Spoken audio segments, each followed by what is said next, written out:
रामचंद्र जी की कथा में आप सबका स्वागत है। आप लोग हमें सुन रहे हैं, हमें देख रहे हैं, उसके लिए दिल से धन्यवाद। अब कथा वहाँ पर है कि माता मैना पार्वती जी को क्या कहती हैं कि हे पार्वती, मैं जल में कूद जाऊं, पर्वत से कूद जाऊं, अग्नि में जल जाऊं, या कोई भी अपेस हो मेरे संसार में, इस जीवन में मुझे मिल जाए, पर मैं तुम्हारा विवाह इस शंकर जी से नहीं करना चाहती हूँ। क्योंकि यह कैसे है देखने में, इन्होंने कैसा वस्त्र धारण किया है, बाघंबर ओढ़े चले आए हैं जो नंगा है, ऐसे वर जो कि सिर पे मोर जो बनाया है वह भी सांपों का बनाया है, हाथों में भी सांप पहने हुए हैं।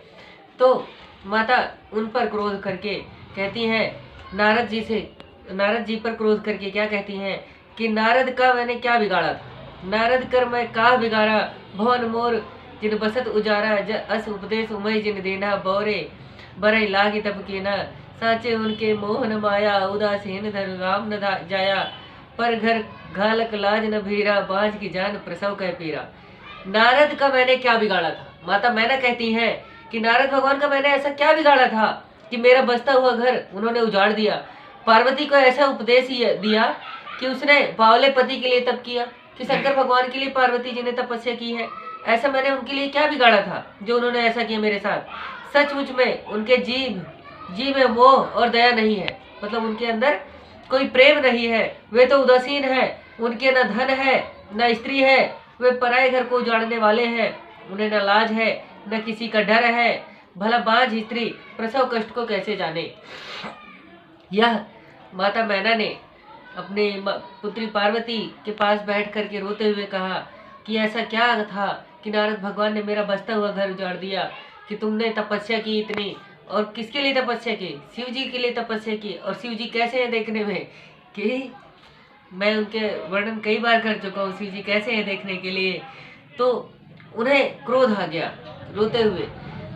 तो माता क्या कहती है कि मेरा घर उजाड़ने के लिए आ गए थे, उन्होंने तुम्हें ऐसी शिक्षा दी कि तुम जाकर के शिव जी के लिए तपस्या करो, और शिव जी विवाह करने के लिए आए हैं, और ऐसे समय पर भी उन्होंने कैसे वस्त्र धारण किए कि बाघंबर ओढ़े चले आए, नंगे हैं, शरीर में भस्म लगाए रखी है, सांपों की माला पहनी है, सांपों का मोर बनाया है, सांपों का ही हाथों में यहाँ सीने पर यज्ञोपवीत बनाया है और हाथों में भी बांध रखे हैं, तो हर जगह सांप लपेटे चले आए हैं।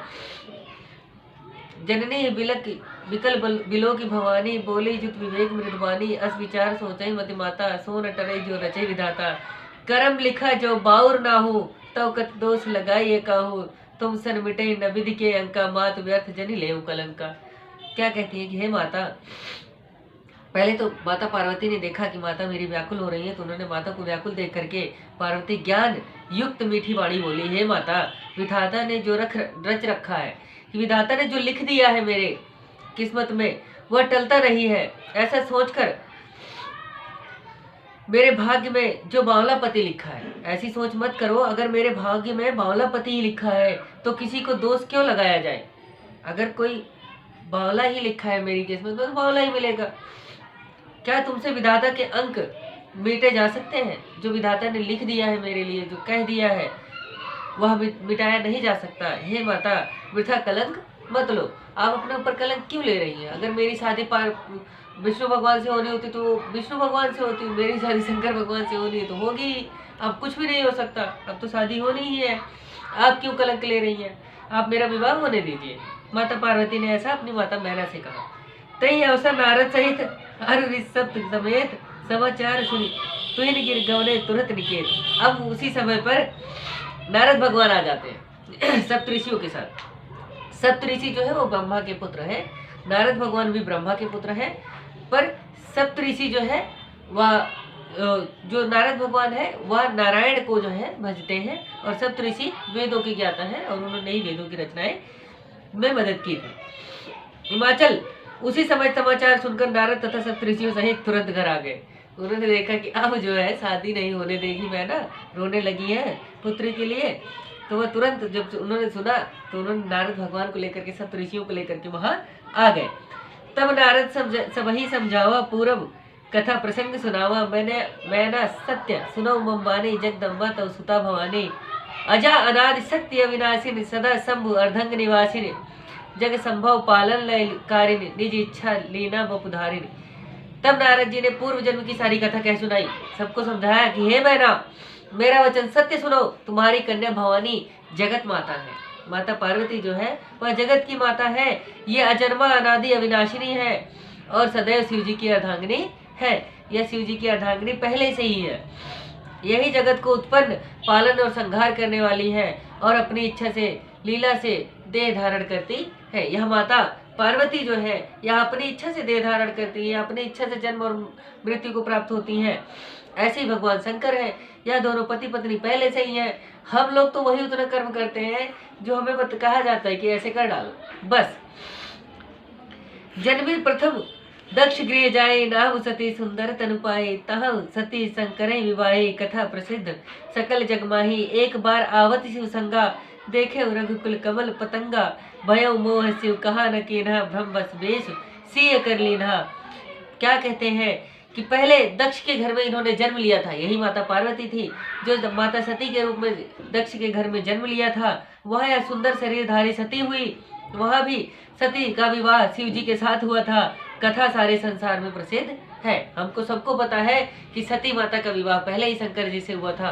वह कथा सबको संसार में पता है। एक बार शिव जी के साथ वन में आते हुए माता सती ने रघुकुल भास्कर श्री राम जी को, भास्कर मतलब होता है सूर्य, सूर्य का मतलब हो गया इस समय जब भास्कर लगाया गया है रघुकुल की, भास्कर का मतलब रघुकुल के सूर्य यानी प्रभु श्री रामचंद्र जी को देखा।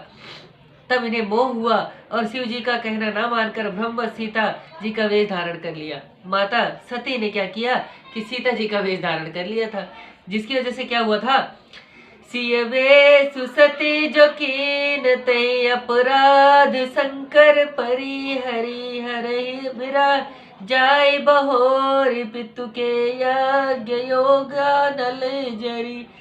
अब जन्म तुमरे भवन निज पति, लागी दारुण तप किया, अस जानि संशय तजाहु गिरजा, सर्वदा शंकर प्रिया।